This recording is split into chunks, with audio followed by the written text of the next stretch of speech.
Olá, galerinha, tudo bem com vocês? Quinto ano, beijos! Peguem aí o seu livro de ciências, abram na página 50. Hoje nós vamos falar sobre quem? Sobre o sistema esquelético. Então, vocês sabiam que o esqueleto de uma pessoa adulta é formado por 206 ossos? E é ele que dá sustentação à estrutura do corpo e protege os órgãos internos? Ai, professor, o que seriam esses órgãos internos? Os órgãos internos são aqueles que ficam dentro do nosso organismo, dentro do nosso corpo. Então, vocês já observaram essa ilustração ao lado, né? Olha lá.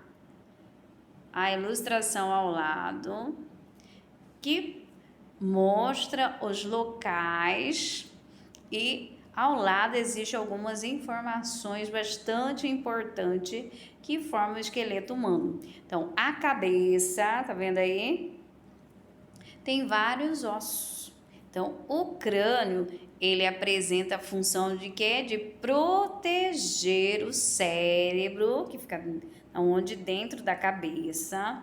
E os ossos da face, ó, vão formar quem? Tá vendo? Quem pega aqui percebe que existem ossos. Vão formar o nosso rosto.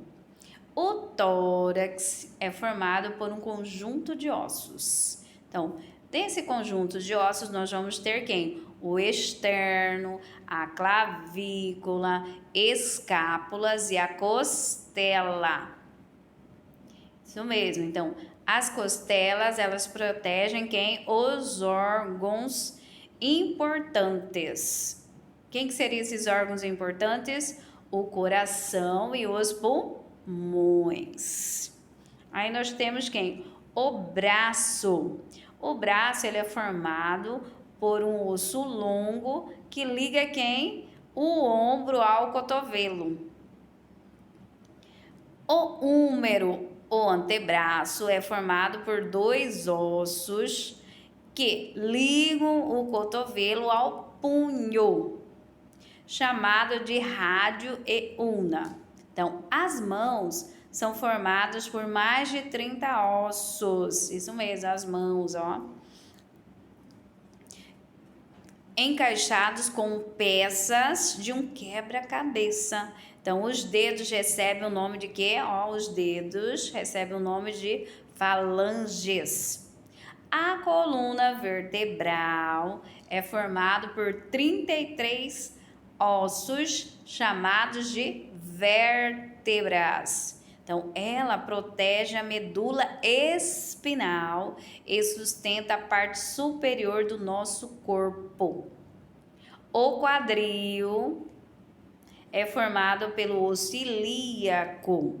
Ele sustenta a coluna vertebral, apoiando-se nas coxas, nas pernas e nos pés. A coxa e a perna têm ossos o que? Grandes e resistentes, pois apresentam a função de sustentar o peso do corpo. Na coxa, nós temos quem? O fêmur, o maior osso do corpo humano. E na perna estão quem? A tíbia e a fíbula.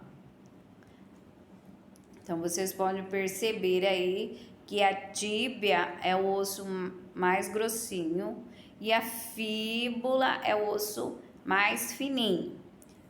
Tá demonstrando aí na imagem aí do esqueleto.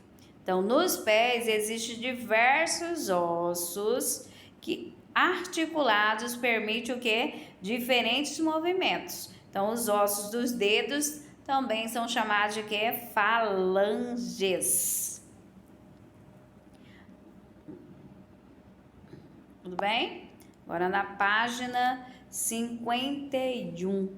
Então, continuando essa matéria. Então, na região em que os dois ossos se unem, existe uma articulação.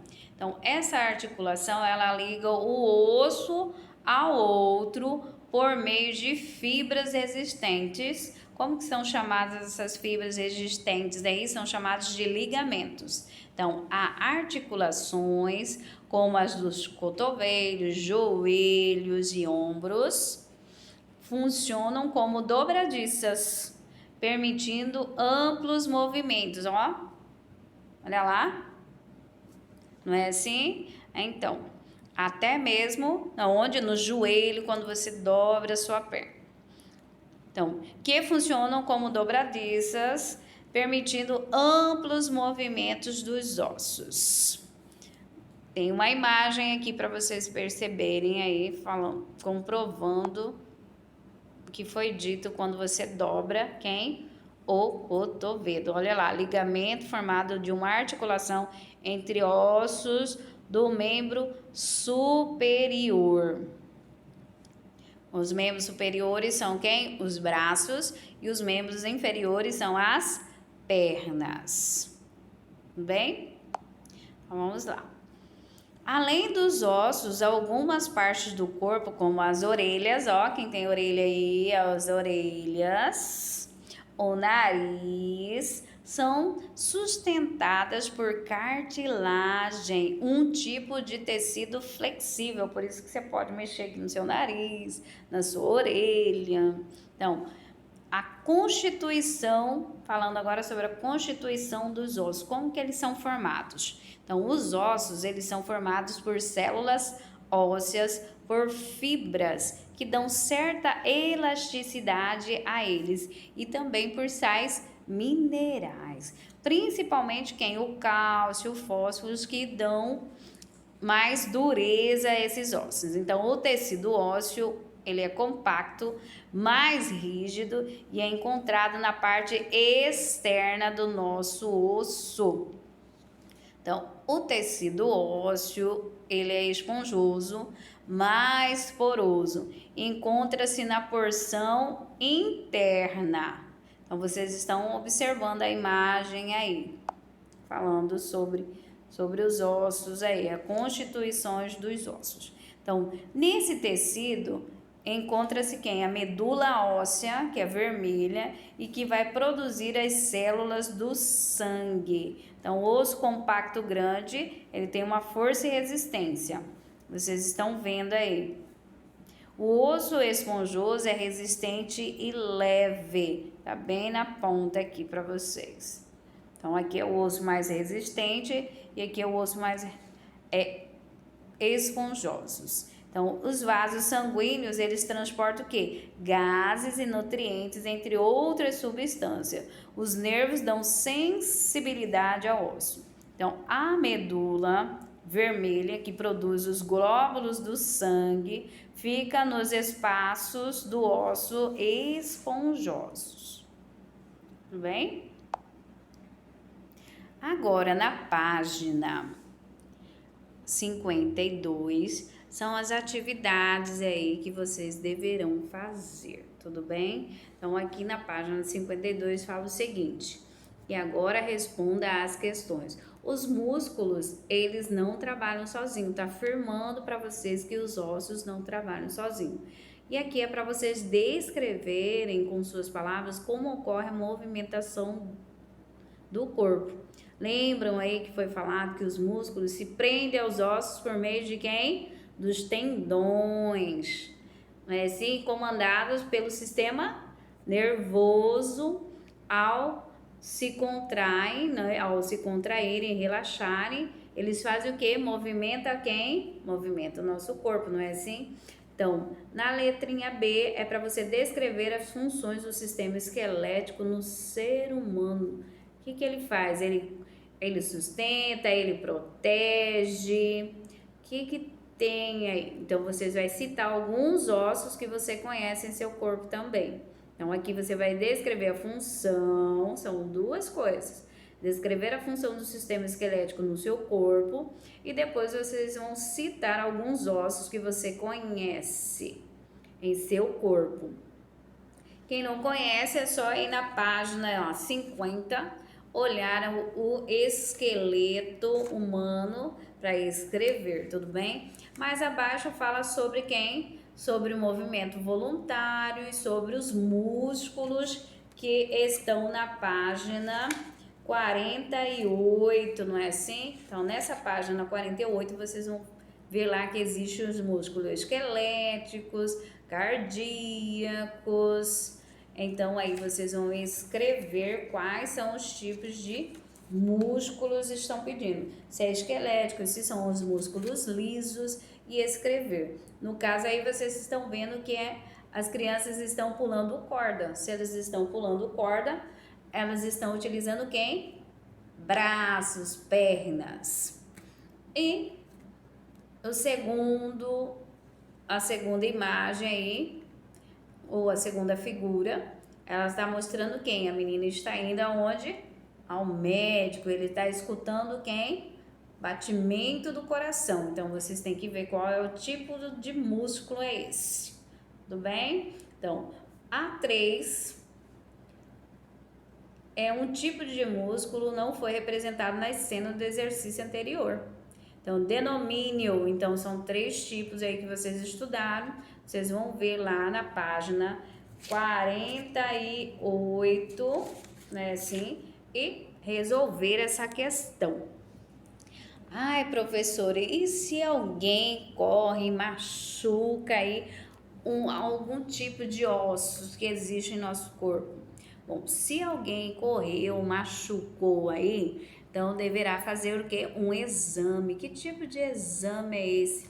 Uma radiografia, um raio-x, não é assim que a turma fala? Para ver se esse osso foi fraturado ou não. Quando falo fraturado, se ele foi o quê? Quebrado, não é assim? Então, se esse osso foi quebrado, ele vai ser o que? Demonstrado no exame de raio-x. Ok? Mas quem pede esses exames aí são quem? São os médicos, são os especialistas nessa área aí. Não é assim? Então, existe médicos específicos para essa questão aí. Ai, mas para que serve esse exame aí de raio-x? Então, o exame de raio-x, ele verifica se alguma parte do seu corpo foi o que? Lesionada. Aí vai tomar as providências necessárias. Por exemplo, se alguém quebrou o braço, o raio-x vai apresentar lá. Ah, você quebrou o úmero. Ah, você quebrou a tíbia. Então, aí tem os conhecimentos científicos e técnicos do médico e vai dizer se precisa engessar, se precisa só enfaixar, enfim. Aí ele vai passar os cuidados necessários que você deverá ter. Não esqueça de fazer as atividades aí do livro de atividade de ciência, do sistema esquelético da página 165 e 166, tudo bem? Agora, na página aí 53, fala sobre quem? Sobre a coluna vertebral, que é formada por uma série de ossos. Então, para manter quem? O bom funcionamento dela, da coluna vertebral, para você não sentir dores, devemos ter alguns cuidados. Então, aqui é para vocês lerem aí, na hora de for pegar algo que esteja no chão, se for leve, se for pesado. Então, não carregue peso maior que o recomendado. Então, esse aqui também serve para vocês que às vezes tem aquela mochila nas costas, coloca todos os livros aí. E às vezes, com tanto peso, você pode ir para trás, não é assim? Então, olha lá, atenção para as mochilas, malas, bolsas e pastas que você carrega.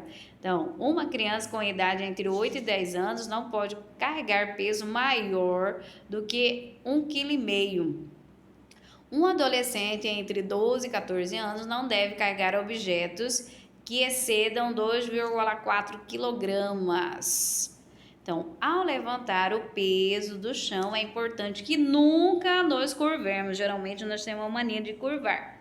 Então, devemos usar a força das pernas para levantar, nunca dos músculos das costas. Então, além desses cuidados com a coluna vertebral, a prática de atividade física é muito importante para a saúde de quem? Dos ossos, dos músculos e do organismo como um todo.